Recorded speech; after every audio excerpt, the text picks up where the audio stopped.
Hello and welcome to Justice. I'm Judge Jeanine Pirro. Thanks for being with us. Tonight, the hype over Obamacare comes crashing down. At this very moment, right now, the Obamacare website, healthcare.gov, is officially shut down. As if it were ever working in the first place. Congressman Darrell Issa on the hunt for what the White House knew and when they knew it. And losing faith, why one religious leader considers Obamacare blasphemy.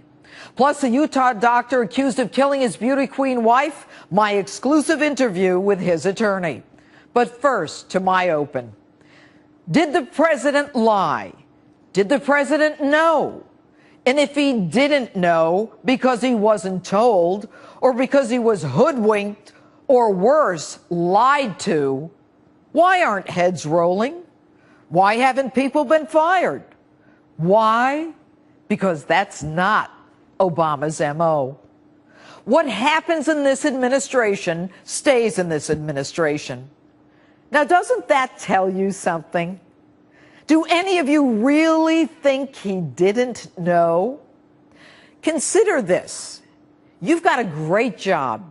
Your boss assigns you a task with an unlimited budget, but a deadline. You swear it will be done. When it isn't, your boss is mortified and publicly humiliated. Do you think for 1 minute you would keep your job? I don't know about you, but anyone who worked for me would be afraid to even show up at work. But not in Washington.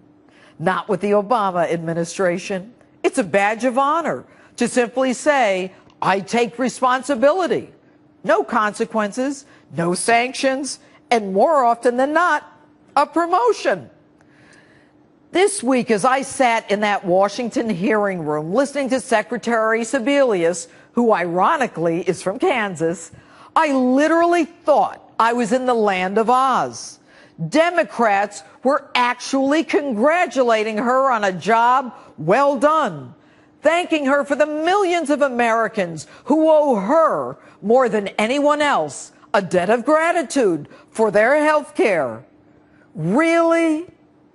I know the scarecrow didn't have a brain, but there was only one scarecrow on Oz. And what planet was I on? Did they miss the yellow brick road as they were high-fiving each other? And by the way, I didn't see any red heels clicking under that table that would magically turn on the website so that millions could actually get the health care that they were congratulating Sebelius about.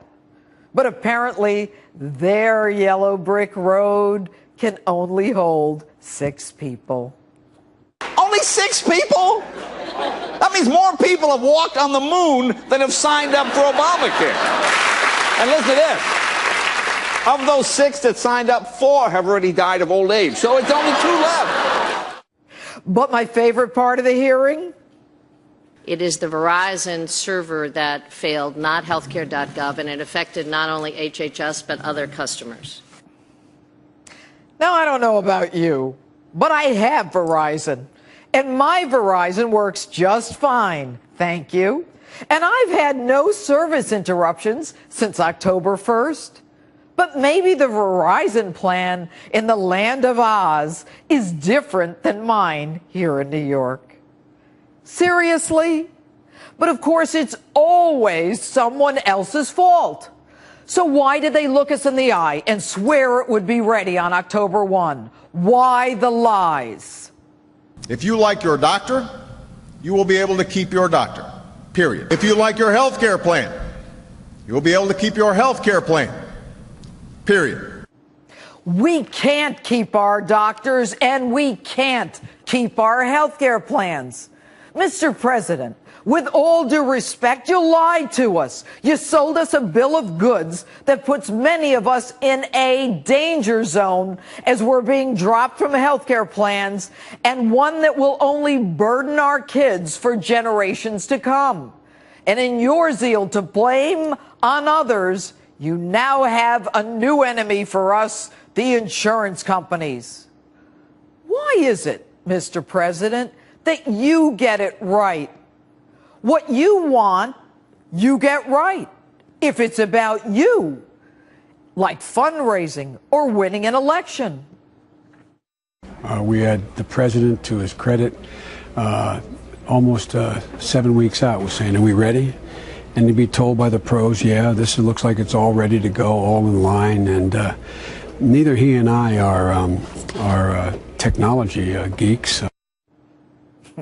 The president, to his credit, asked about it 7 weeks before. He's been promising it for 3 years. Did you need someone to play the buffoon? Mr. President, 5 years ago, when you were elected, they couldn't tear your BlackBerry away from you. And now the vice president is telling us, and they want me to believe, that you don't understand websites? And what makes me crazy is that every Tom, Dick, and Harry has a website. I can go on Amazon right now to buy a mop, my book, Clever Fox, or even a pair of red high heels to click under a table.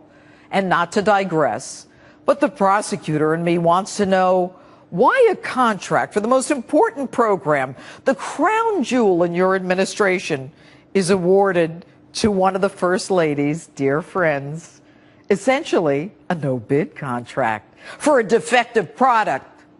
So Simple Sebelius stays on. What makes you think she can get it right now, especially when she's got the same people working on the website who couldn't get it right in the first place? Don't you have lawyers review your contracts? Every first-year law student knows a time is of the essence clause needs to be put in a contract, even a no-bid one, Mr. President, where a product must be delivered by a particular date. Otherwise, there's a penalty. But not you guys. Not only did Sebelius say there was no penalty clause, she's willing to pay more to the same company that couldn't get it right in the first place. More of our money. Some manager. But then again, your lawyer in over his head holder probably missed that contracts class. Mr. President, with all due respect, you have promoted Obamacare for years. If it's so great, why aren't you on it? Why isn't Congress on it? Why aren't federal employees on it? Even Simple Sebelius refused to go on the very health care program that you all think is so great for the rest of us. And her excuse, when pressed, that it would be illegal for her to do so. There's a reason I call her Simple. It's not illegal, even in the land of Oz.